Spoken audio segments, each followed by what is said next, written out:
నమస్తే మేడం. మా నమస్తే అహింస మెడిటేషన్ ఛానల్కి స్వాగతం మేడం.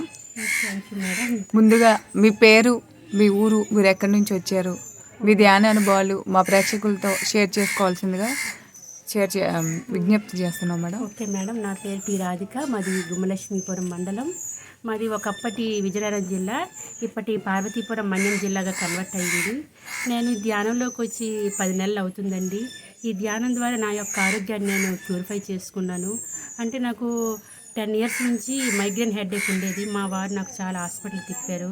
ఇటు ఆయుర్వేదం మందులని, అలాగే ఇటు మామూలు ఇంగ్లీష్ మెడిసిన్స్ అని అన్నీ కూడా ఆయన తిప్పారు హాస్పిటల్కి కూడా. కానీ ఎప్పుడు మైగ్రేన్ హెడేక్ తగ్గలేదు.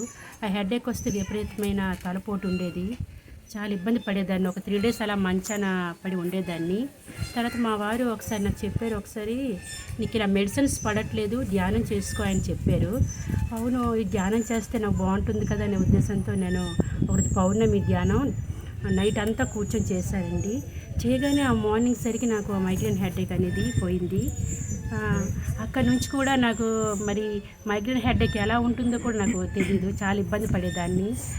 అప్పుడు అనిపించింది ధ్యానం నేను నా చివరి శ్వాస వరకు కూడా విడిచిపెట్టకూడదని. అలాగే ఎవరికి కనిపిస్తున్నా కూడా ఈ ధ్యానం కోసం నేను ఎప్పుడూ చెప్తూ ఉంటాను. అలాగే నాకు 3 పిల్లలండి. వాళ్ళు కూడా అంటే మా వారు శాకాహారి, నేను కూడా శాకాహారిని. మా పిల్లలు కూడా వాళ్ళు కూడా శాకాహారిగా మారిపోయారు. వాళ్ళకి మేమేమీ చెప్పలేదు. మీ ఫ్యామిలీ అంతా పూర్తి వెజిటేరియన్స్? వాళ్ళు చిన్న పిల్లలే, కానీ వాళ్ళకు కూడా పెద్దగా నాన్ వెజ్ మీద ఇంట్రెస్ట్ లేదండి. వాళ్ళు కూడా ఫుల్గా శాకాహారులు అయిపోయారు. చాలా హ్యాపీగా ఉంది. అందులో ఈ ప్రకృతి వ్యాలీకి మా పిల్లలతో పాటు మేము సమ్మర్ క్యాంప్కి వచ్చాము. పిల్లలు కూడా చాలా హ్యాపీగా ఫీల్ అయ్యారు. అలాగే ఈరోజు వచ్చామండి. చాలా హ్యాపీగా ఉంది. ఇక్కడ భోజనాలు కూడా చాలా బాగున్నాయి. అసలు అరిటాకులో భోజనాలు అంటే చాలా ఔషధ గుణాలు ఉన్న అరిటాకు అక్కడ భోంచేయడం అంటే చిన్నప్పుడు ఎప్పుడో చేస్తాం. ఇప్పుడు అంతా కూడా మొత్తం మారింది కదండి. అంత ప్లేట్ భోజనాలు, అంత ప్లాస్టిక్ భోజనాలు. కానీ ఈరోజు అరిటాకు భోజనం తినేసరికి చాలా చాలా హ్యాపీ అనిపించిందండి. ఆ చిన్నప్పటి రోజులు గుర్తొచ్చాయి. మీరు రోజుకి ఎన్ని గంటలు ధ్యానం చేస్తారండి? నేను నైట్ పడుకున్నప్పుడు ఒక 1 అవర్ చేస్తానండి. అలాగే మార్నింగ్ లేచి 4 నుంచి 5 వరకు చేస్తానండి. చేయడం వల్ల చాలా ఆ రోజంతా కూడా చాలా ఎనర్జెటిక్గా కూడా ఉంటుందండి. చాలా హ్యాపీగా ఉంటాను. అంటే కోపం కానీ అలాంటివి ఏంటి ఉండదు. చాలా హ్యాపీగా ఉంటాము. ఒకవేళ ఏమైనా తప్పుగా మాట్లాడి ధ్యానం వల్ల అలా మాట్లాడకూడదని వెంటనే నా ఇన్నర్ అనేది నాకు చెప్తూ ఉంటుంది. అలా నేను ధ్యానం వల్ల చాలా తెలుసుకున్నానండి. మీ పిల్లలు చేస్తారండి ఇంట్లో? మా పిల్లలు కూడా చేస్తారండి. అంటే ఇంకా కొత్త కదా, జస్ట్ 5 మినిట్స్ 10 మినిట్సేనండి. వాళ్ళు కూడా ఇంకా బాగా ఎదగాలనుకుంటున్నాం. ఇది మీరు శాకాహార ర్యాలీలు కానీ అలాంటి వాటిల్లో ఏమైనా పార్టిసిపేట్ చేశారండి? లేదండి. అంటే కొత్తగా వచ్చాను కదా, ఇంకా తెలుసుకోవాలి. మీరు ఎవరికైనా ధ్యాన ప్రచారం చేయడం అంటే స్కూల్కి వెళ్ళి చాలా చెప్పామండి. వాళ్ళకి కూడా మోటివేట్ చేస్తున్నాం. అంటే ఈ ధ్యానం చేయడం వల్ల ఏకాగ్రత కుదురుతుందని, చదివింది గుర్తుంటుందని చెప్పడం వల్ల వాళ్ళు కూడా బాగా పార్టిసిపేట్ చేస్తున్నారండి. ఓకే మేడం, మీరు పౌర్ణమి అమావాస్య ధ్యానాలు చేస్తానంటున్నారు కదా మేడం?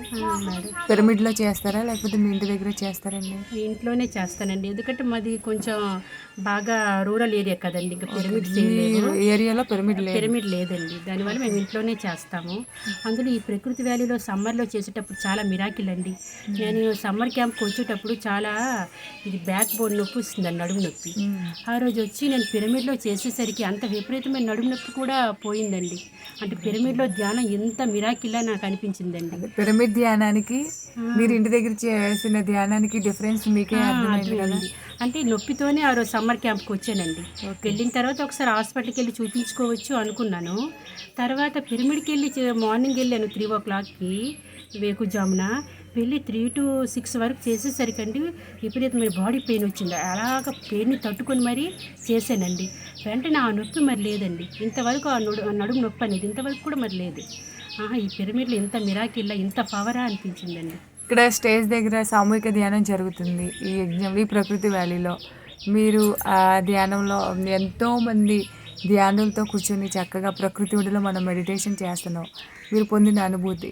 వాళ్ళని చూస్తుంటే చాలా హ్యాపీ అనిపిస్తుందండి. వాళ్ళ అనుభవాలు వినేసరికి చాలా హ్యాపీగా అనిపిస్తుందండి. ఆ అనుభవాల్లో కూడా మా అనుభవాలు కూడా ఉన్నాయి. ఇలా ఉంటుందా అనిపించిందండి. మీరు పొందిన ఏమైనా స్వానుభవాలు ఇక్కడ ఈ ప్రకృతి వ్యాలీలో మీకు ఏమైనా అనిపించినాయి? మీరు పొందిన అనుభవాలు, అనుభూతులు? ఆ, చాలా సామూహిక ధ్యానంలో కానీ సామూహిక ధ్యానంలోని అంటే ఇంట్లో కొంచెం ఇక్కడ చేస్తే ఫెసిలిటీస్ రాజుగారి ఫెసిలిటీస్ గురించి కానీ ఆ రాజుగారి ఫెసిలిటీస్ చాలా బాగున్నాయండి. అంటే ఇక్కడ ఈ భోజనాలైనా ఈ ఫెసిలిటీస్ ఈ వాతావరణం అంతా కూడా చాలా బాగుందండి. అందుకు రాజుగారికి చాలా ధన్యవాదాలు. ఓకే అండి. ఇంకా మీరు కొత్తగా ధ్యానంలోకి వచ్చారు. ఇంకా కొత్తగా ధ్యానంలోకి వచ్చే వాళ్ళకి మీరు ఏమైనా సందేశం ఇవ్వాలనుకుంటున్నారా? అంటే మనం ఈ ఆరోగ్య రీత్యా మనం ఎన్నో వేలకు వేల డబ్బులు ఖర్చు పెడతాం. ఆ వేలకు వేల డబ్బులు ఖర్చు పెట్టే బదులు మనం కూర్చుని ఒక 1 అవర్ ఒక హాఫ్ ఎన్ అవర్ ధ్యానం చేస్తే మనకు చాలా అమౌంట్ కూడా సేవ్ అవుతాయండి. ఎందుకంటే ధ్యానం ద్వారా మనం చాలా తెలుసుకోవచ్చు. సర్వరోగ నివారణ అండి ధ్యానం. ధ్యానంలో ఉంటే మనకు అంత బాగుంటుంది అది నా ఉద్దేశం. Okay madam, very nice madam. మీరు తక్కువ టైంలో ధ్యానంలోకి వచ్చి చక్కగా మీకున్న అనారోగ్య సమస్యని తగ్గించుకుని ఎంతోమందికి ఇన్స్పిరేషన్గా నిలిచారు. మీరు చాలా మంచి మీ విలువైన అనుభవాల్ని మా హింస మెడిటేషన్ ఛానల్తో పంచుకున్నందుకు మీకు ధన్యవాదాలు madam. Thank you thank you madam. So much.